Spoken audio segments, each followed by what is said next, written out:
What is up, guys? Welcome to episode 128. Yes, we've done 128 pods, or this is the 128th pod. That is kind of crazy, but welcome to Rip City Rundown. We're going to be talking about the Blazers. New face, not new face, old face, but somewhat new face. First pod in a while for you, Cody. You excited to watch talk, excuse me. We've been watching Blazers. Are you excited to talk Blazers? Just me and you today. How are you doing? I'm doing well. It's been a while. I don't remember the last time I was on a pod. Definitely at least months with a apostrophe S, but months doesn't have an apostrophe S. That's not how grammar works. But anyway, I'm happy to be back. Plural, that's what I meant, singular, plural. This is the happiest time I've been as a Blazer fan since Damian Lillard left. I'm the most attached to our team right now as I've ever been. And we're on an uphill trajectory, even though we're, bottom half of the league, bottom quarter of the league in terms of talent. Like, we are on the rise, and I'm just happy. Like, I really have not felt this way since 2022. So it feels great. Yeah, this has been a fun stretch. Ever since we started that 10-game win streak, we had a little dip when we played some good teams mid-February before the All-Star break, or coming out of the All-Star break, right before the All-Star break, where we lost 4 in a row. But we're currently beating the Nets right now at half as of recording, and we are on a 2-game win streak. So it's fun to watch. It's a lot more fun to watch Blazer basketball when you're not only thinking about a tank. Of course, at the end of the season, we love to get Cooper Flagg because, gosh, he would be so perfect for this team.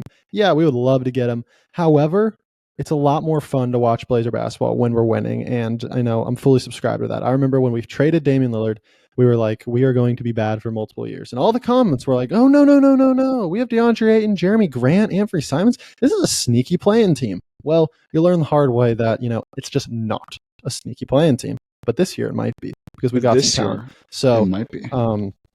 We'll talk about that. Cody, where are you at when you talk about play-in? Is that a possibility in your eyes, being 4.5 back? And if it is a possibility, is it worth it? Would you want to go? We talked about this last pod, but it's still kind of relevant.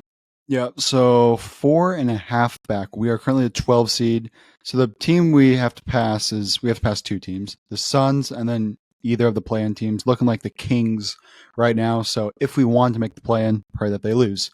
Where am I? Look, from a franchise standpoint, would it probably, I guess, make sense to tank theoretically? Yes, but then again, developing your players is so important. So I'm actually in the camp of, I want to make the play-in. I want to see the Suns lose. I want to see the Kings lose. I want to be in the play-in because remember, even if we are in the play-in, if we get bounced from play-in, we're right back into the lottery pick. Look at the Hawks last year. They got Share, and they were in the play-in last year, I think, right?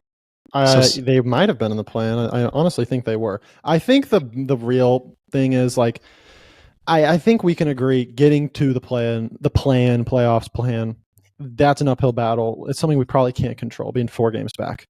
I think the gist of this argument is not, should we go for the plan? Because obviously that's going to be a tough thing to do. We should go for it. Should we sit our players? Should we rest our players? Should we tank? And I just don't think that's worth it. Even if we don't make the plan, and if our final record is 35-47 and we're out of the plan by 4 games and we're had the 8th best odds, I'm perfectly okay with that because I think we're at the point where we need to start instilling winning culture back into Rip City. Exactly. I'm looking at the odds right now. Right now, unfortunately, we have the 10th best odds. Not ideal.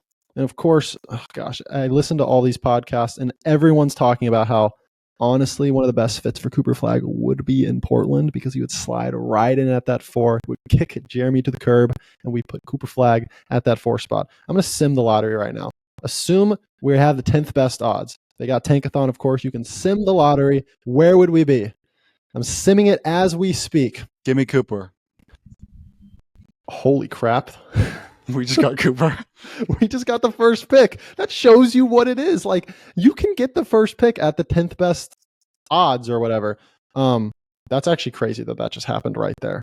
We literally had the first pick. Charlotte 2, Utah 3, Chicago 4. Yeah, that's great. That just shows what you can do, and I think it's worth the risk. For sure. Like you said, competitive winning culture is what this team needs at this point. We're at the point of tanking where it's like early on in the tanking career, it's like, yeah, let's tank, let's get some players, but we have players now, and if you want to argue we don't have that bona fide star that's going to carry us to a championship, whatever, trades can happen, stuff beyond that can happen. But in terms of just, year 3 of tanking and the development we've seen from, Scoot Shaedon, and we traded for Denny, obviously, and he's improved tremendously compared to last season where he was on the Wizards.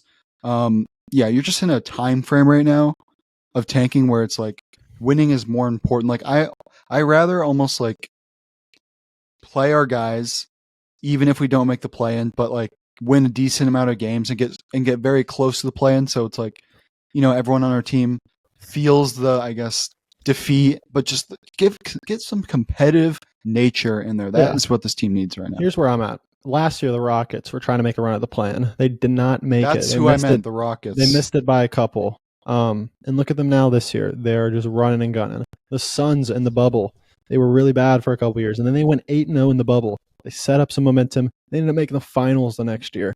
Even the Detroit Lions, they were 0-16 or almost went 0-16, and then they go 9-8 the next year, and they barely miss the playoffs. And then the next year, they just continue that momentum, and they make the conference championship.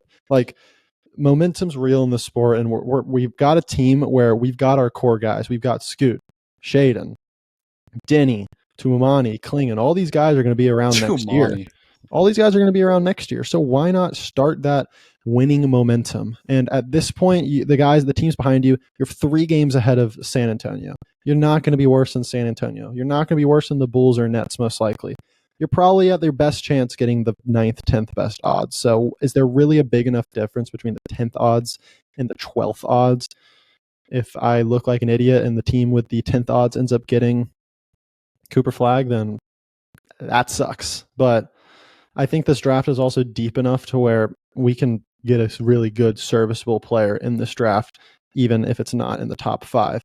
With that being said, something you said that stuck out to me is we may not have, the star on the team left, and that's why you should go all in for this draft in Cooper Flagg.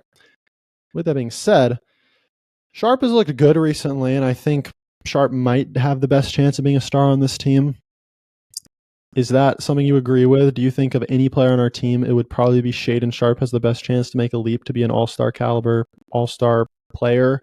Or are you still like Scoot has the best tools? I don't think Denny or Tumani is ever going to be a star. I think they're going to be a perfect role player. But, is it Shaedon? I'd say Shaedon has the best odds because of just how gifted he is. Yeah. He's a great shooter, so athletic. I would say someone like him has the best chance to become an all-star, but I don't think those odds are very high. I think what the Blazers need to do in the future, it could be summer, it could be next trade deadline, it could be 2 years later, whatever. We're going to have to give up a lot of our role players, of our star players right now that we've been attached to and have groomed and loved this whole time. We're going to have to give them up eventually if we want to get that guy. Because look, man, any of these players on our team could become that guy, but I don't want to be prisoner of the moment, but I don't think a Shaedon Sharpe type player can turn into a Shai Gilgeous-Alexander. That's too extreme. Even I don't know, Siakam level player. That's a terrible comparison. Garden, power forward, but you know what I mean. That. Yeah, that level. I don't know if I see. I'm with you. I don't know necessarily if we have a guy on this team that can get there. That's interesting that you say maybe this offseason or trade deadline or something in the future, you make a move for a guy. Honestly, so we were thinking about this last offseason. This guy doesn't have a lot of value. How crazy would it be to take a swing on a Zion? Is that too risky at this point? Is it worth giving up a guy? You'd have to give up a good player. You'd have to give up one of those 4 guys I named. Your Denny, your Tumani, your Scoot, your Shaedon. It'd probably be a Jeremy Grant is the money, some picks. I don't even know if we have our picks. It's with the Bulls protection. A trade would kind of make sense. Pelicans are in a weird spot. Yeah, and situation's key, no matter what team. That specific one, probably I not don't know. fan. I just threw out a random name just because they've been bad this year. that's the biggest. I was gonna say gripe, biggest like red flag or biggest holding point for why I think the Blazers could be like a legit team next year is like to be a legit team, you normally need a star player, and we just don't have that yet. And who knows if a guy on the roster can turn into that? But like, I really think we're not a good team this year if Anthony Simons isn't on this team. Because Anthony Simons, I feel like, is the only player on this team that can like consistently on a night to night basis, like truly is a threat to score 25. I don't think Sharpe is there yet. Like Sharpe has his peak nights, but he's not to the point where like every night you're like, this guy could go off for 25, like Anthony. And don't even. Let's take it a negative route just really fast. Why is Jeremy Grant still on my team? JG. I thought we didn't do a pod after the trade deadline because we were going to do a post-trade deadline pod reviewing the trades. What trades happened, Cole? Joseph just didn't make a trade, and I was a little disappointed with that because, I mean, post-trade deadline, was it before trade deadline or post-trade? Post-trade deadline, Ayton got hurt. Ayton's out right now. Even Denny got hurt 2 nights ago. I don't know how long he'll be out. I don't think it's supposed to be long.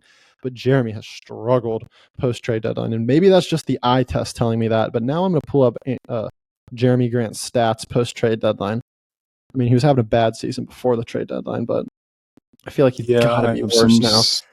Before trade deadline, Jeremy was 14 points. It's not trade. This is just All-Star break. In the 4 games post All-Star break, Jeremy's averaging 11 points a game. I'm just saying, I really think Joe unfortunately screwed up hard when it came to trading Jeremy Grant. He was averaging 20 points per game in the season with Dame. He was averaging 21 last year. And this year he's averaging 14 points per game. And the worst part about 37. Oh my gosh. Yeah, 37%. His shooting percentage has gone down 8% from the field, 4% on threes. He's having a bad year and his value is now extremely low. And maybe that's why we didn't trade him because his value was so bad. But that is a big – Joe Cronin has had – ever since the Dame trade, Joe Cronin's been on like a slow incline of like making good moves, trading for Denny, getting Tumani in the deal, things like that. But like he's really starting to plateau recently with not trading Rob, not trading Jeremy. But let's get back to the positives because this has been fun to watch. This team has been fun to watch.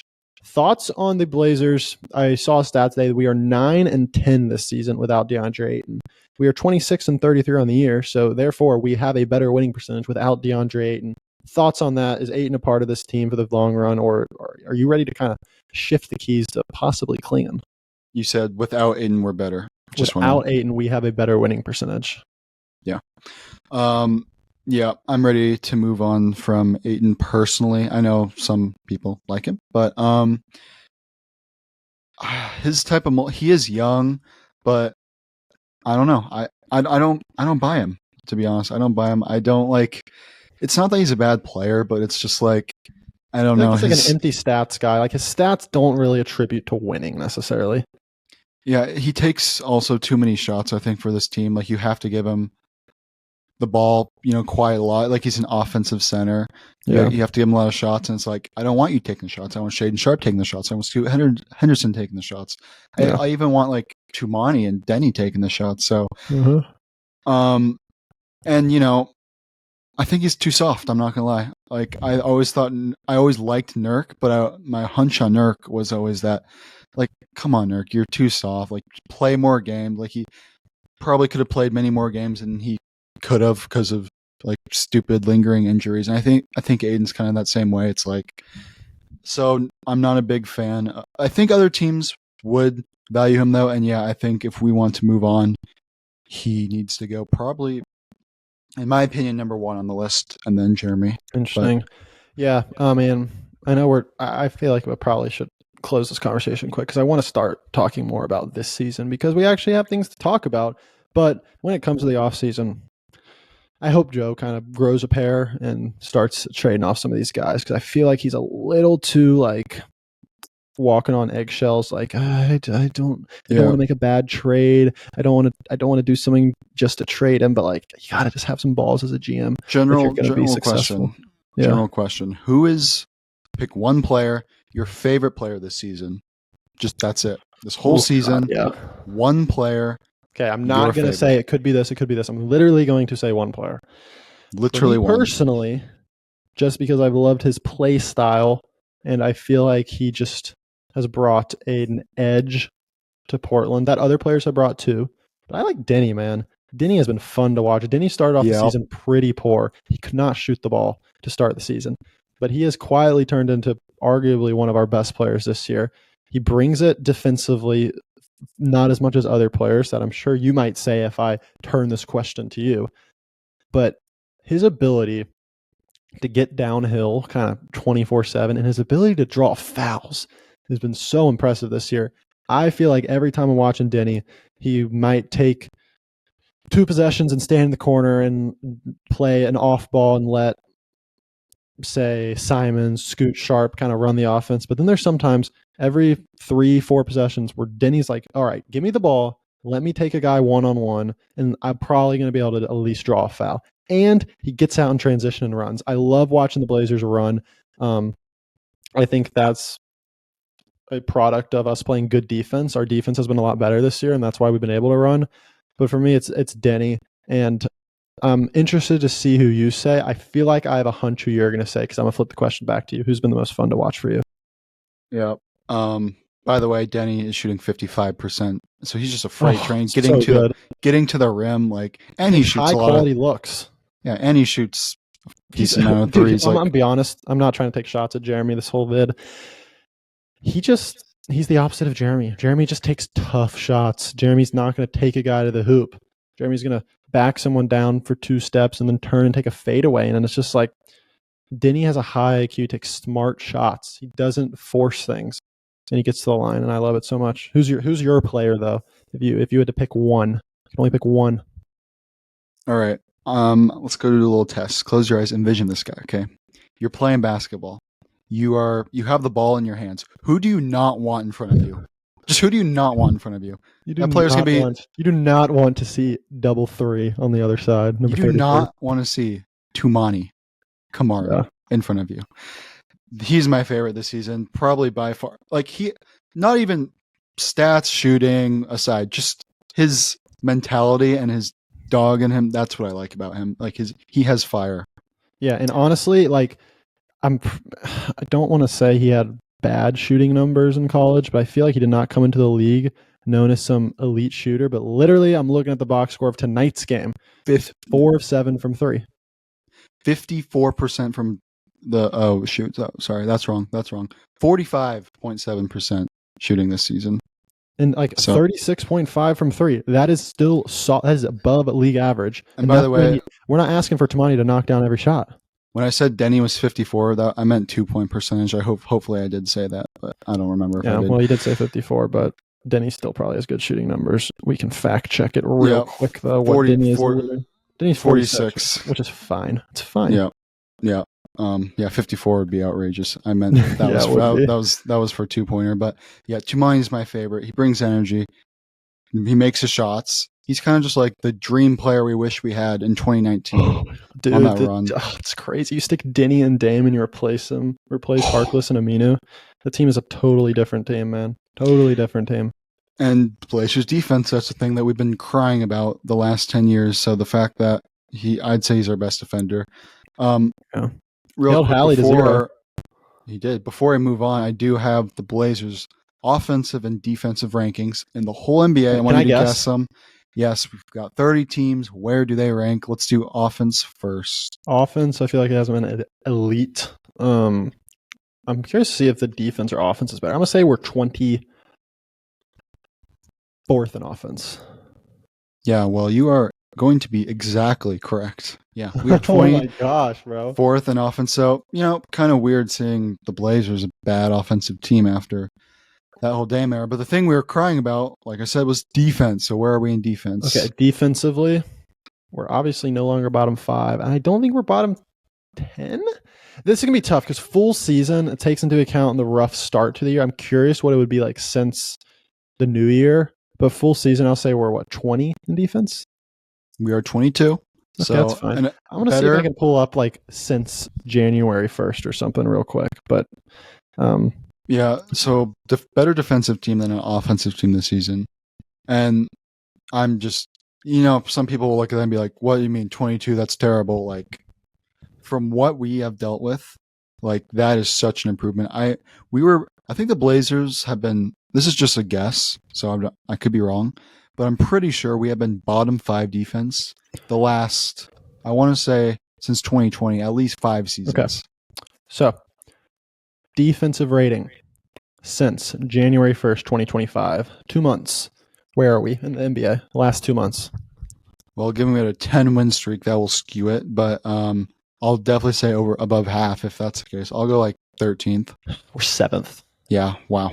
Like that is and you can give Chauncey credit. That's the vision of the team he wants. He wants a defensive team. 7th in defensive rating since January 1st, 2025. And I think that is kind of why we're excited, because like offense, I think any team in the NBA can get hot for 2 months and have a good offense. They really could. I'm curious. Let me look at offensive rating since then. We'll see if there's any major outliers.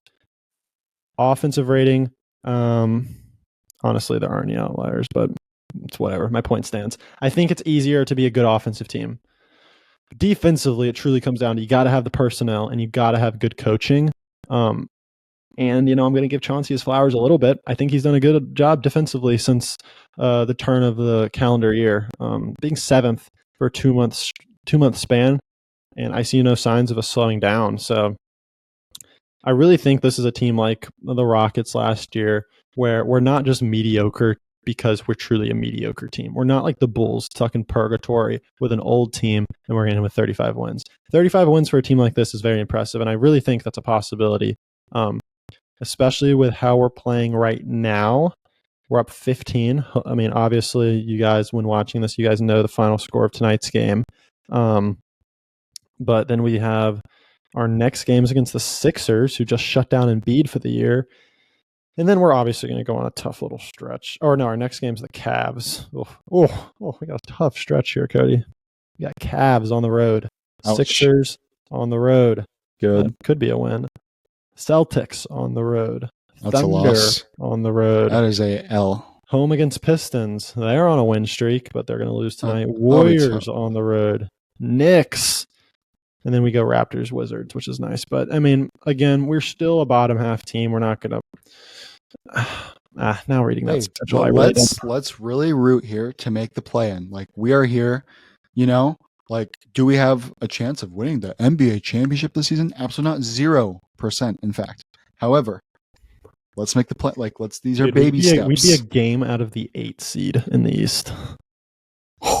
We'd be clearly in the play-in by 4 games, 3 games. Oh my God, Cole! Imagine watching Blazers play in basketball this April. That would be April. That would be so fun. So fun.